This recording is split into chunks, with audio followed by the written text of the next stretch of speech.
The future. What'll it be like? Tomorrow? Next year? In 5 or 10 years' time?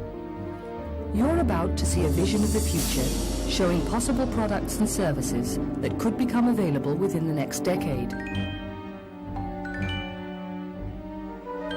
They use technologies that are already being developed, or which are only just around the corner. And they reflect social and cultural trends that are now emerging in industrialized societies around the world. At Philips, we're continually striving to provide people with products and services to help them live more fulfilled lives. To do that, we have to look into the future and discover new opportunities. We have to play with ideas and explore what's feasible, looking for what will excite people and fire their imagination. What you will see are many diverse ideas. They focus on 4 broad areas of everyday life. Some products and services explore the kinds of things people may be doing in their own personal space, what they wear, how they amuse themselves, or how they relate to those around them. Other ideas reflect what people may be doing at home in the near future, with family and friends. We also look at how technology can provide benefits outside the home, at work or in public places. Finally, other products and services explore how technology can improve the quality of our lives when we're on the move. Now prepare to experience some of our products and services.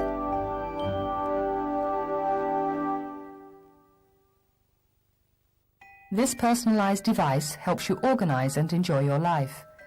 Absorbing data via camera, pen and voice input, it also offers email, video conferencing and access to teleservices.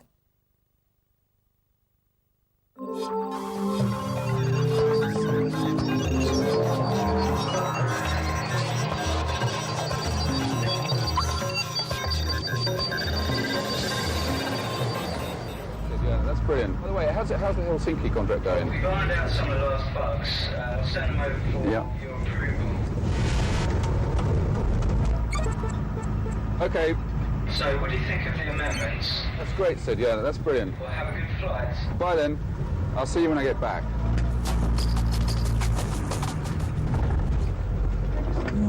Dear. Agents, please. Secretary? How can I help, Marjorie? Can you arrange for myself, Ronald and Bernard to see Swan Lake? I'll just check with their agendas. I've booked tickets for Wednesday at the Apollo. Ronald will pick you up at 7. Oh, that's marvellous. Are we swimming tonight or tomorrow? Yeah, you should see when he got back. I don't mind. I interview late. You can go Buckingham Palace. I don't mind. Fortune teller. Hello, Mr. Jones. I'll read your cards to predict your future. You will find success today, but beware of idle promises.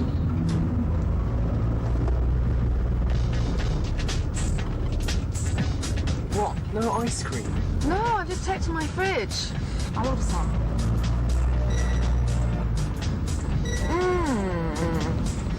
How about raspberry ripple? That sounds good.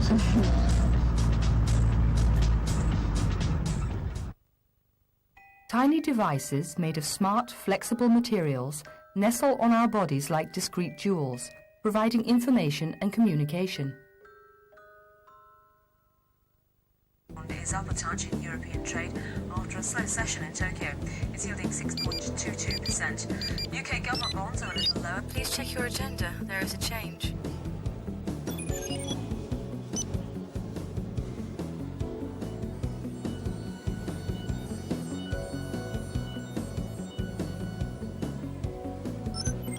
Hi, Alexa. Are you free for dinner tonight? In Paris, the benchmark bond is down a fifth. The yield is 7.07%. Living snapshots made with your sound and video grabber can be loaded into paper-thin screens and sent back home to say, "Wish you were here."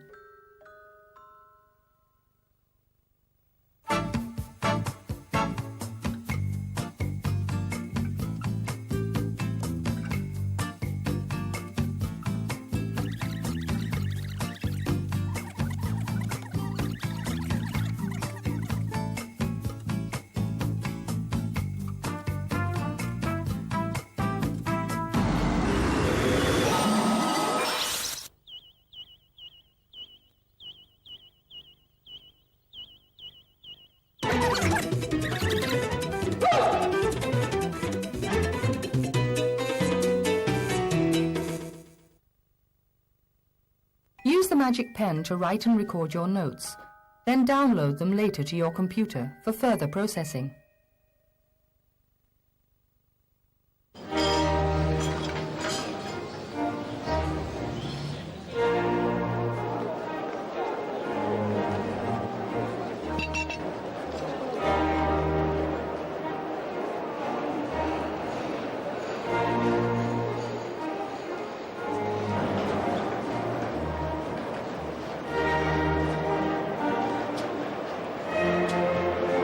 Questa lettera è per Lucia.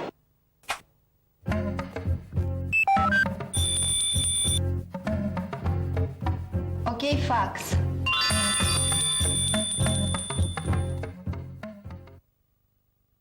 Productivity and communication tools integrated into furniture allow you to work in the comfort of your own home. Ciao Anna, ti ringrazio della lettera che mi hai mandato. Sei stata molto carina a ricordarti di me. Ciao.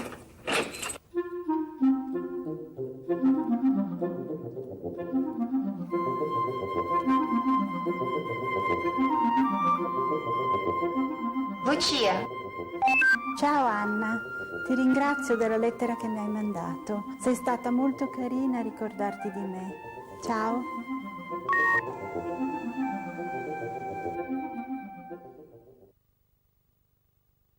Within the living room, the sources of multimedia will almost disappear, to become a wallpaper of sound and vision. The only physical objects necessary will be the control interfaces. Hi there. Mind if I watch my show? Oh, fine. What are you reading? The Market Committee meets to Very set good. monetary policy. Most experts Call are expecting Gerald. the committee to hold the line on interest. Hey, buddy, the food's almost ready. What's taking you so long? Sorry, look, I forgot all about it. I'm not going to be able to make it for dinner, but I'll stop by later. Okay, fine. Thanks for letting me know. Hey, Dad, Mum says it's your turn Thanks, to do Mary. garbage. Garbage? On the European money markets today, the dollar continues to pick up not only against the Kitchen. yen, but against most Darling, the garbage is tomorrow, and I'm trying to watch my show. Come on, John, you'll be gone tomorrow, and I can do it myself. All right. Hey, 63.88 to the you're mark, next. and at the close, a fraction stronger. the Wow. British pound, Told you so. 1.690. In London, the FT. This multimedia kiosk is an updated public telephone booth, allowing you to access teleservices and arrange your affairs by video phone.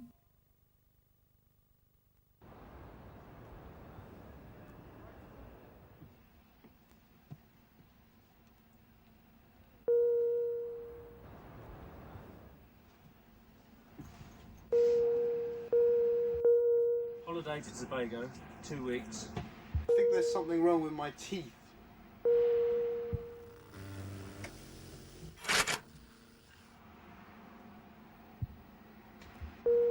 Yeah, the Nikkei Deck CME futures, please. Is this the right one, Mum? Okay.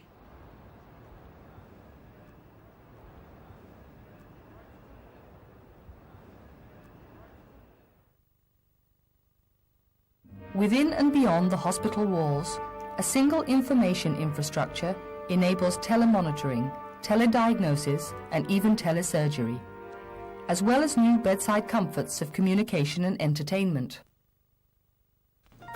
Well, Mr. Harrison, everything's functioning normally again. You're perfectly healthy. That's right. Please put your coat on. I'll arrange for someone to come and collect you.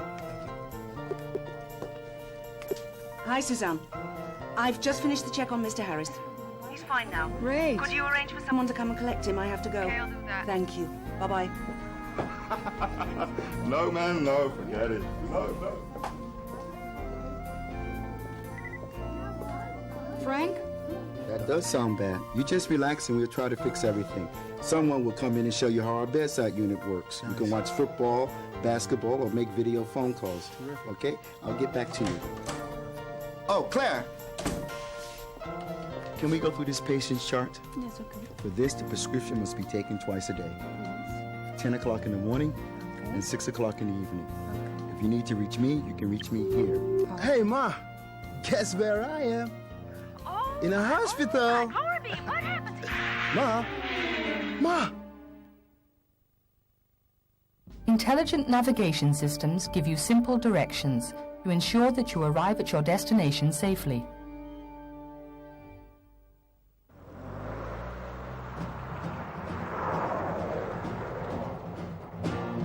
Side of Italy. Etruscan.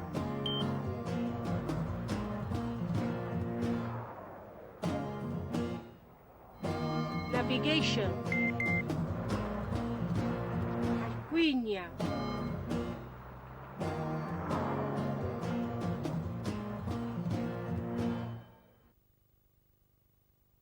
Keeping in touch while on the move allows us to share experiences, even when we're far apart.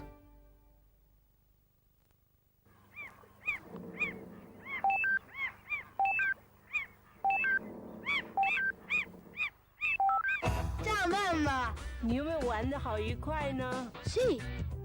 是不是好累呢？有没有玩得非常的累 No, no. Dov'è mia sorella?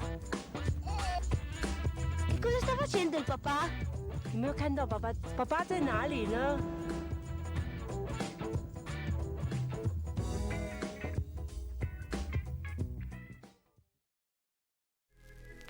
You're watching Sleepcore.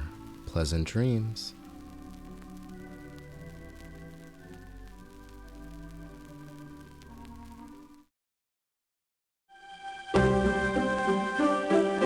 Really good teachers who do a lot of project-based activities with their kids really don't just open up the world to let the kids do anything. There's sort of a hidden structure, and the kinds of tools you put out for kids to work with actually sort of guide the way they are able to inquire and build and communicate their ideas. What we imagine for the future is sort of a workspace or desktop where teachers can just choose all the different tools they want, drop them into place, go to work, and the software takes care of all of the integrations. The kinds of tools we're looking at and developing are ones that allow you to create learning environments, do your own publishing, build things that are in fact are useful not only at the moment, but can potentially be useful to the colleagues in your district and beyond. Peter? Hi. Hi. Listen, I am totally stumped. I have this great unit on growth and nature, but I'm having a heck of a time really driving the point home. What are you looking for exactly? Well, I've got some great observation experiments, and I've got some great background material on cell growth, but... You're just not sure how to open the lesson. Yes, that's it. That's exactly it. That's my problem. You're in luck. I came across some really good time-lapse stuff last week. Worked great with my kids. Here, I'll send you Cyberlink. They've got a whole series of shots like, well, like this one. Just browse through. You can choose the ones you like. This is perfect. Thank you so much, Peter. Listen, I'll see you next week at the district meeting. I'll be there. See ya.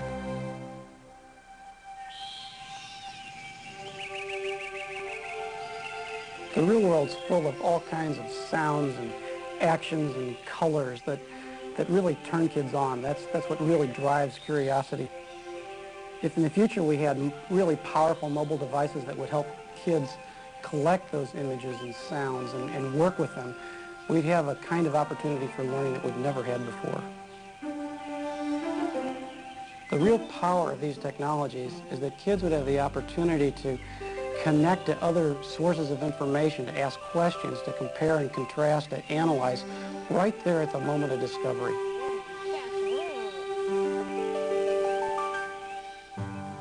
When kids get back to the classroom, they'll be able to share their experiences through powerful multimedia presentations that really capture the dynamics of the experience they had in the field. They can get their ideas together on their own personal desktops, but then distribute their work anywhere in the school or even to remote locations. You know, with a little editing, I could use this footage in our diorama here at the park. What do you think, you guys? Absolutely. Great. When we had had a very small information space. It was practical to think about people going through and indexing at least what they thought were the big ideas and the key concepts. Now, where the information space is literally global and includes not just text but images and sounds, the models we've used in the past to do our searches simply aren't adequate. So the notion is to develop tools that make it easier and easier to navigate with purpose through that sea of information. Tools that are smart enough, intelligent enough to be sensitive to context. There's work being done with intelligent agents that look at the kind of materials that you find and personally value, analyzing them, and then going off, sometimes for hours and hours at a time, paring down the thousands of potentially relevant pieces of information to the few high-quality ones that you really want to spend your time on. Oh, dear Father, it is thy business that I go about. No blown ambition doth our arms incite, but love, dear love, and our aged father's right. So now, in spite of the fact that he kicked her out of the family, Cordelia remains loyal to her father and doesn't stop loving him. Now listen, I put these 3 clips on the bulletin board if you like. Great educators challenge their students with big ideas. Ideas that have to be thought about and researched over long periods of time. Real advantage to anywhere, anytime computing, the way we're thinking about it, is that no matter where students were, they'd be able to get back to their own personal desktop and continue working on that project, on that big idea. Hey, did you guys read the Nakamura article? Get this. He says that maybe Shakespeare didn't even write this play. Scandalous. Yeah, rumor has it was Sir Francis Bacon. See, look, narrowed it down to 8. And that first one looks a little steep. I'll take that one. And I'll take that second one. And you can do the other 6. Yeah, nice try, guys. The tools that we imagine for the future are really based on the technologies that we have today. Our responsibility is to make sure that every kid in every kind of school has access to these kinds of tools, not just to enable them to find more data, but to gain real knowledge and to learn how to solve real-world problems.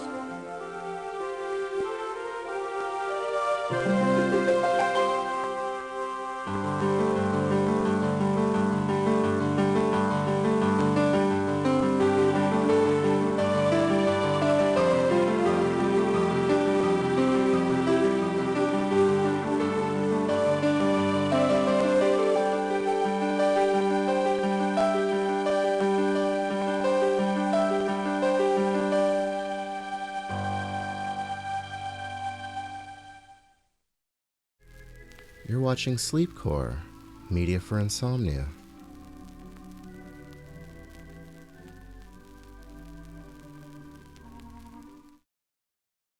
Citizens Band Radio, which gives me access to other politicians in the House of Commons or even in America, Japan or Europe, and it enables me to speak to my constituents and them to me. All they have to do is tap into a computer on the internet and we can speak to one another. Well, I'm not sure whether you've tempted me there. Was that a commercial? How many voters have corresponded with you on the internet? I've had correspondence from UK voters, a number of them, and also from around the world. It's quite intriguing that one does a post to a news group and one finds that half of Europe replies and quite a few from America reply. Thank goodness it's not large volumes yet, but of course the way it's growing at a very fast rate. And it's estimated some 40 million people now have access to it. And you've been corresponding with Anne Campbell, a Labour MP. Yes, I've certainly sent her a message and started a debate going with her.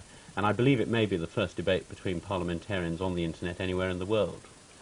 So what do you think of this new way of reaching people? I mean, is this for real a way of getting across people, or are you just actually a computer nerd secretly? Oh no, I mean, it's a real way of using computers to help people to gain information. I've used it from a leisure point of view in terms of helping my son to gain a photograph of Saturn from the NASA computers in California, which one can download to one's home in England in 4 minutes flat. I've also used it, though, to actually communicate with people. I've got constituents who are actually going on it. Not yet. Now, Planet Portillo. Brian, how do you think MPs should make themselves more accessible? Well, I can see from this constituent's point of view the benefits of preferences of communicating with David Shaw by computer, but I mean, I prefer face-to-face, hand-to-hand, eye-to-eye, and I don't for a moment think this is the politics of the future. I think that politics is about people and is about people's needs, and I don't think you find out about them all over the community. You're an old-fashioned soapbox man, maybe, like John Major. I'm an old-fashioned public meeting man, old-fashioned doorstep man, and I just a believer. But this is an addition. This is not a substitute. This is an addition. Well, that's fine. Actually, I came across the women in Bosnia, believe it or not, from Croatia, from Bosnia, from the Serbs as well, were secretly communicating through email through the summer, and they organised a peace conference in Geneva by, first of all, contacting each other into Sarajevo by going out through other countries and coming in, and actually saying, do you realise we're suffering like you are? And they actually built... So maybe there are some serious... Oh, there are. I mean, the superhighway has amazing potential and possibilities. Yes, I mean, but I think one of its less attractive ideas is that you use it as a political tool to communicate with the home. Well, it starts to sort of sound a bit 1984-ish, doesn't it? But are you more tempted, if someone writes to you on the internet, you're probably more tempted to reply to them, aren't you, than if you get a letter, which you probably do the standard MP's reply, where you say, thank you for your interesting letter, which I have carefully filed away. No. I reply to both exactly the same way. But there is a limit, of course, with the internet to how many one can reply to if everybody starts writing. I mean, President Clinton has been on it, and I think they had 44,000. Well, he took yours. That's right. He picked you up today, actually. No, I've toured the White House on it. It's possible to do that. But I refuse to answer. Been internet through to socks at the White House too. You know, the cat. Yes, you can't talk back. But there's a great opportunity there for putting. You know, more public documents out to libraries and things like that. I mean, it's a wonderful opportunity. Sure. And although I don't think, you know, it should be used to distance you from your constituents, but maybe it's to join oneself up in other ways, because one of the beauties of this is that one can communicate 24 hours a day, and one controls the delivery time of the message, whereas in other means of communication, other people control the delivery time. But here, one can do it oneself. One's in total control with one's constituent. So you mean in future, this has interesting possibilities. This means in future, if we get political leaks, we'll know that the time that they came out was absolutely controlled by the person who sent it down the internet. Absolutely. When are we going to get the first leaks on tomorrow down your internet?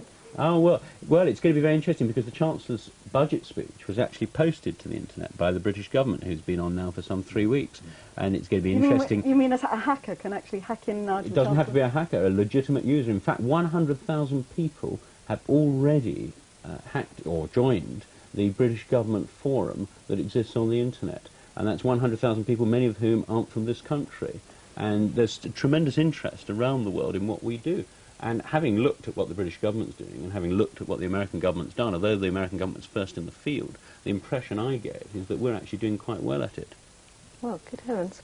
I'm looking forward to having a go myself, having just invested in one of these flash David, machines. I'm interested, because you obviously had a bit of a hang-up about people across the channel, but you have no hang-up about communicating with the Americans. Is there a distinction? I think the key point that I was making was that one needs to find like souls, and I found some like souls in America. I found some like souls in Europe, and I'm very happy with the like souls.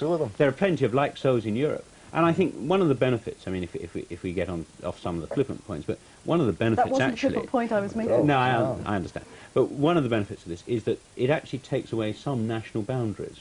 And it's quite interesting to contemplate, actually, the implications for government if the national boundaries are actually weakened and people start commenting on politics in other countries and different systems that they have. Well, it's interesting, isn't it? Because a while back, at the time of the Velvet Revolution, it was the facts that was really leading the students in Tiananmen Square. They kept the world informed by facts. But do we really want to know that much of what our politicians are up to, Sir Rhodes? I think no, I don't think we do. I mean, I'm you sure a pen that and David paper is a man? pioneer. Yeah, I am a pen and paper man. I'm a reactionary. On most things in life, I'm a reactionary, and You're proud to admit it. Well, I have a daughter who's an expert on, one of my daughters is an expert on computers, and good luck to her, as far as I'm concerned about that. But I'm a pen and paper. I still write. I have a book coming out on the 12th of January next year. I mustn't mention that on the programme, so I have. Don't tell us the title. I did it by hand. I still wrote it by hand, and then I rewrote it the following day, and then I sent it off for typing. I mean, maybe if I'd been born 20 years later, or 25 years later, then I'd have done it another way. But I think if you've got a system that works, and this is why I'm a conservative, leave it alone. If you have a system that doesn't work, then change it. And I'm arrogant enough to think my system works. Now, what about the more serious point, though, about politicians communicating with people, Fiona? Do you think that they're just not getting their message across? Are they talking more and more to themselves? Is this something that's been a phenomenon recently? Yeah, I don't know about recently. I think it's probably something endemic in the political process, but there's this huge gap, you know. Once you've got onto the green benches, you know, you're not experiencing the realities of, you know, running a business or running a local authority. What did you think of that theatre in the round stuff that John Major did at the time of the election? Do you remember the theatre in the round at his road show during the general election, where he he sat on a stool in the middle of people? Oh, and yes. It was a bit phony, wasn't it? Well, it's always slightly awkward. I mean, it's you know, the problem you have is when you feel you ought to do something rather than when you're doing something instinctively. Yeah, I think... But most of us still knock on doors. I knock on doors at least one for a couple of hours every week. Yeah.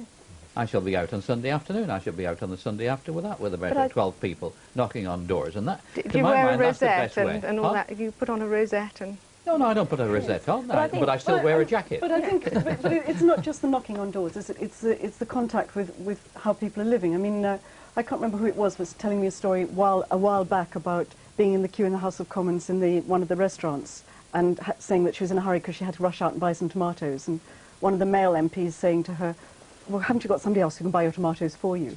Well, surely what we actually need in a house are more tomato buying MPs, not fewer. And I think one of the problems is the geography. It's like an island. It's like an island. And also once you get in there, any of us, if we're working in there or something, you don't feel like rushing down to Victoria Street or to wherever you are. And I think that there is a lot to be said with how isolated you can't help being MPs in the house. All right, well, thanks very much, everyone, because actually I've got some... Usenet newsgroups. Usenet newsgroups are another popular way to communicate with people on the internet. Newsgroups are arranged by category of interest, reading messages to find out what other people have to say about a particular topic. You may even want to post a message to voice your own opinion. However, we strongly urge you to become familiar with a specific group and spend time reading their messages before you post one to the entire group. At the main Internet menu, type USE to select the Usenet newsgroups, and then NN to access the Usenet network. Uppercase G starts the listing of newsgroups to select from. After reading the list, at the prompt, type news.announce.newsusers.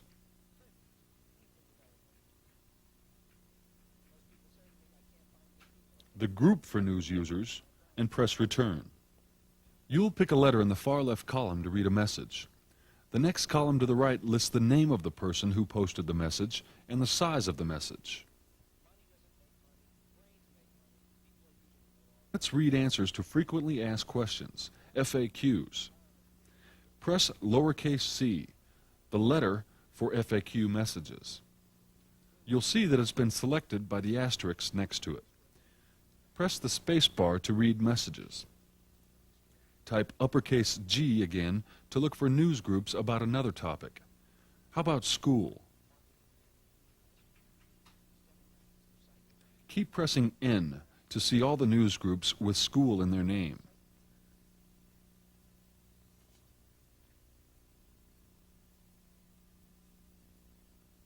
To read one, simply type Y at the name of the news group.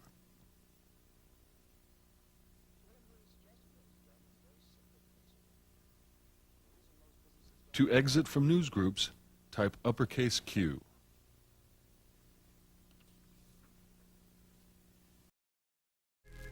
You're watching Sleepcore. Sleep tight.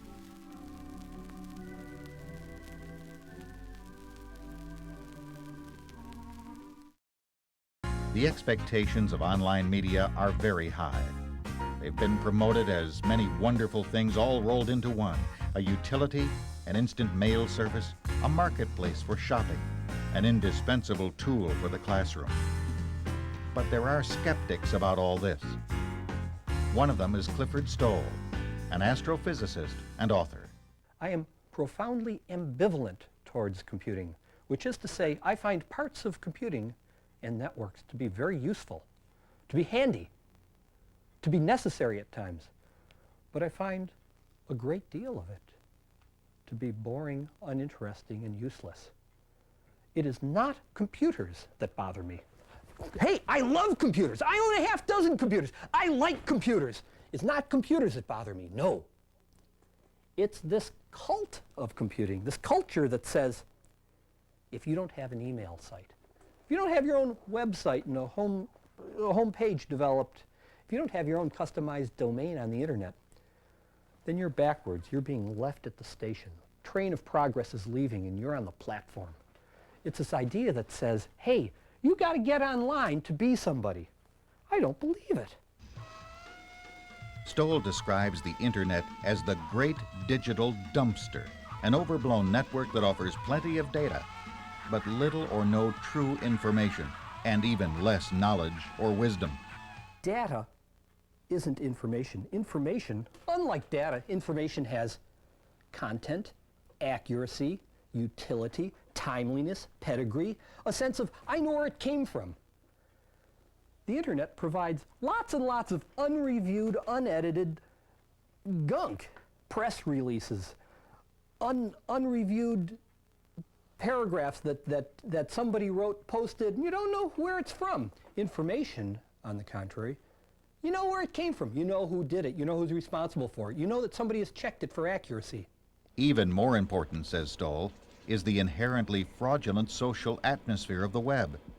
Users can organize worldwide by interest and can chat endlessly online, a setting that gives the outward appearance of promoting dialogue and understanding.